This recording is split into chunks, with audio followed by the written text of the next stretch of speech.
Okay, welcome back. Today I'm going to share a few articles about mascots that have come out over the past couple years. There's quite a few articles that I want to share, and I'm just going to begin with the first few that I have here. One of them is from It's Nice That, another is produced by Mucho Studio, and another one from Instrument. It's ending with the WWD Japan issue, which I think you'll like. And so I'll begin with the long one here by Mucho, and it's entitled Misconceptions About Brand Mascots and Why They Are Back. I'm going to read these, and if you want to read the whole thing, I'll have the URL below. Okay, here we go. This article, I think, was done in 2024. It's written by Anna Martorell, the senior brand strategist and insight leader, I'm assuming there at Mucho. And so it says, misconceptions about brand mascots and why they're back. Labubu's, Sunny Angels, Animal Bag Charms, and AI emotional pets aren't random micro trends, they're cultural signals. In a climate defined by uncertainty, pet-coded design and mascots act as emotional artifacts. They create a sense of safety, warmth, and continuity. The rise of cute objects also reflects a shift in identity. Small, collectible characters become portable personality markers. And as technology becomes more complex and present, brands increasingly wrap it in friendly, approachable forms. It's no surprise that brand mascots are returning, not as nostalgia, but as contemporary brand assets built for products, platforms, and culture, responding to emotional needs in society. If your instinct is still not for us, it's probably because you're picturing an outdated version, a static character, or a forced, fun tone that undermines the brand's credibility.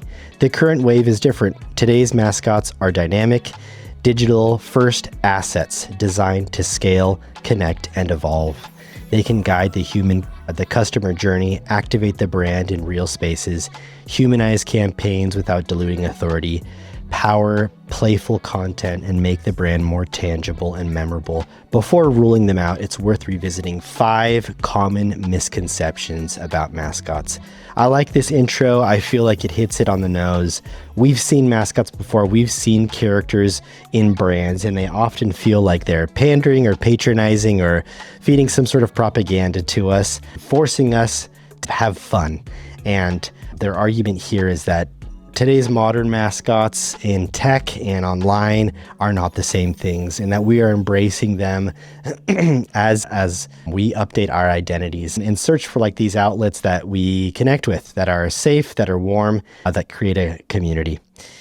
And so here's one of the 5 misconceptions. The first one is mascots are passé. It's easy to associate mascots with an earlier era of branding, but their resurgence is less about nostalgia than context. We're seeing mascots appear in refreshed brand systems, such as Firefox's recent introduction of Kit, the fox, and in contemporary cultural brands like FC Barcelona's Cat. AI is accelerating the shift toward character-driven digital experiences. As products become more conversational, characters provide a warmer and clearer interface between brands and users. Headspace's Ebb or Notion's AI agents show how digital products increasingly behave like collaborators rather than just tools. Yes, this is, I think, maybe the most obvious example. Use case are these agents, are these friendly faces that represent the AI that you're communicating with, right? Gamification reinforces the trend. As apps introduce progression loops and rewards, mascots naturally embody motivation, guidance, and feedback, even in sectors that aren't traditionally playful like healthcare. This shift is visible. The French digital health insurer Allen app, for example, expanded the role of its mascot as its product became more gamified, turning it into a driver of engagement, right? You're shifting your tone and you're trying to get users, you're trying to keep attention, you're gamifying your experience. And so it makes sense that there's a character leading that game for you, right? It motivates you, it cheers you on, And also it does it for a clientele that might need it, right? Like healthcare. As we looked through the Yuruchara book in a recent episode, we talked about a few of the characters that were created to mask this impression that people have about certain institutions like defense and law enforcement, right? In Japan, they have their own mascot, or have, right? The broader cultural signal is the growing acceptance of playful identity markers. Collectible characters, charms, and companion objects like Labubu or Mirumi suggest that cute is no longer synonymous with childish. It's a reflection of the zeitgeist. The same impulse shows up in fashion. Mascots have resurfaced through streetwear and retro restaurant-style promotional tees, playful logo plus character graphics that brands of all kinds have embraced as wearable identity. Reality has already confirmed their cultural relevance, right? Yeah, pretty interesting. I love the part about cute is no longer synonymous with childish, right? We have, in another vein, we have this huge following of Marvel films based on sci-fi or comic books, right? I think a large population doesn't connect with comic books still, but that is where a lot of their entertainment is coming from, right? Pretending that video games aren't a part of your life or that your experience doesn't somehow overlap with that is dated, and now it's part of culture. And characters are part of that too. Mascots are only a visual device. A mascot becomes decorative when it has no role. When it has a role, it becomes strategic. I think that this is a very design-oriented thought, right? Giving a purpose, giving a function to a mascot, that gives it a life, gives it meaning, right? For an audience, it acts as a foundation design principle for what you're building beyond just fun graphics. Well-designed mascots help brands make complexity easier to navigate, build narrative depth, and stand apart in crowded markets. Salesforce's character universe, for example, helps make a vast platform feel more approachable and engaging. Mascots also carry meaning through their creation process. The way a character is designed doesn't simply define how it looks. It signals what the brand stands for. Barcelona 92's Kobe by Javier Mariscal didn't just represent the Olympics, it reflected an alternative, culture-forward attitude into how the city presented itself. Very interesting, right? So not just introducing a character for fun, but the intent behind its creation allows different paths to be paved because of its presence alone, right? What it stands for to have this character, this energy in your brand is a opening up a new chapter in some ways. In social channels, mascots also add storytelling by acting as brand ambassadors. This is probably a big one for the influencer generation, right? TikTok in particular has become a space where brand characters bring consistency, entertainment, and cultural relevance, participating in trends and memes while giving the channel a recognizable voice. In those cases, like Ryanair's face, the mascot isn't supporting the content strategy, it is the content strategy, right? It isn't, again, decorative. This is the conduit for the brand. This is how it is speaking. Choosing to have a mascot is a visible cue that a company isn't playing by the category's usual rules. Less establishment, more personality, more edge. You can see that contrast in brands like MailChimp versus WordPress, Salesforce versus SAP, Duolingo versus Cambridge English, or Duracell versus Energizer, where personality becomes part of the competitive distinction. Yeah, that's such an interesting thing. I don't know if a brand has never had personality, but embodying that in a character feels like it does. It gives it a soul that maybe wasn't there prior or that doesn't exist in its competitors. Mascots, they build narrative and positioning, not just visuals. Okay, here's the misconception number 3. Misconception number 3, mascots are tacky. Tacky is rarely about the character itself, but about misalignment, the wrong aesthetic, the wrong tone, or a character performing the wrong job. People respond naturally to faces and personalities. They create social connection and add an emotional dimension that logos and systems often can't. Android's Bug Droid became iconic precisely because it felt open, friendly, and adaptable, without undermining the brand's technical credibility. The idea that mascots automatically cheapen a brand also falls apart when looking at luxury. Cartier's Panther has been a recurring motif since the early 20th century, while Louis Vuitton introduced Vivienne in 2017 as a contemporary character embedded in its creative universe. In both cases, character symbolism reinforces desirability rather than diluting it. So yeah, thinking that a character is tacky by nature is also a misconception. Landing the character is probably the most important part in that, and we can see that these high-end brands even adopt characters into their branding seasonally, I would say, right? In both cases, character symbolism reinforces desirability. Importantly, mascots can unlock collectability and merchandising, allowing brands to enter more intimate spaces such as homes, desks, and wardrobes where identity is expressed. That shift from recognition to identification is rarely accidental. Emotional resonance is one of the most valuable signals, not a cheap one. Okay, here's misconception 4. Mascots reduce professionalism. Even in complex industries and B2B contexts, they can also help bring clarity. MailChimp is a well-known example. Its mascot humanizes a highly technical service without compromising capability. Even cloud and infrastructure brands use mascots in educational and onboarding contexts to make learning more accessible, right? Duolingo, an example that comes up time and time again. The real risk isn't the mascot, it's lack of governance.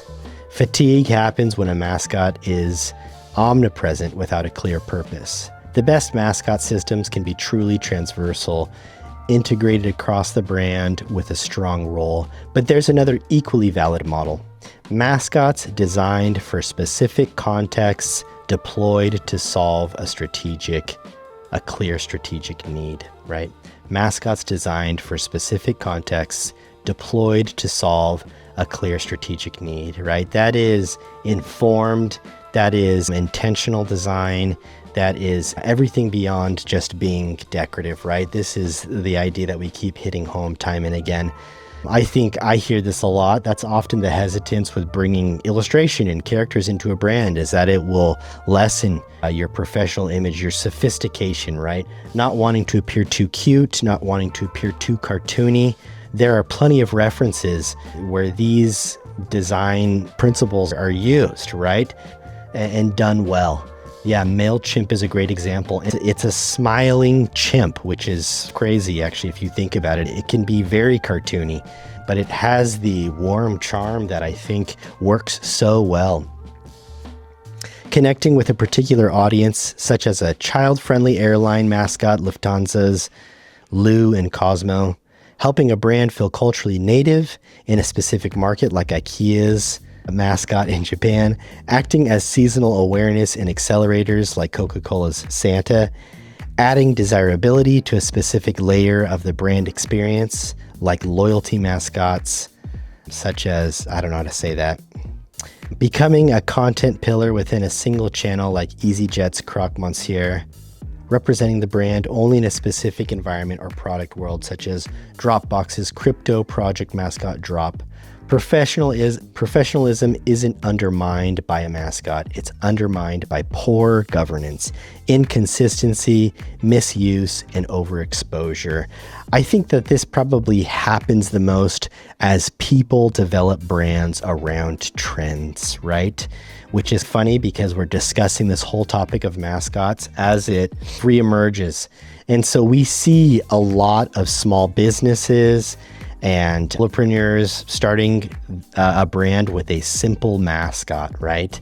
And although it It can maybe add a lot of foundation to your brand or appear like it is on trend. If you're not careful about governing that and giving it a soul and giving it purpose and being consistent, then it starts to just become like a clueless element, right? Something that becomes confusing for an audience. Mascots need intent. Role first, character second, right? In summary. Okay. Finally, we've reached misconception number 5. Mascots are only external. Mascots often become more powerful internally than brands expect. Within organizations, they can act as cultural anchors, shared symbols that teams rally around.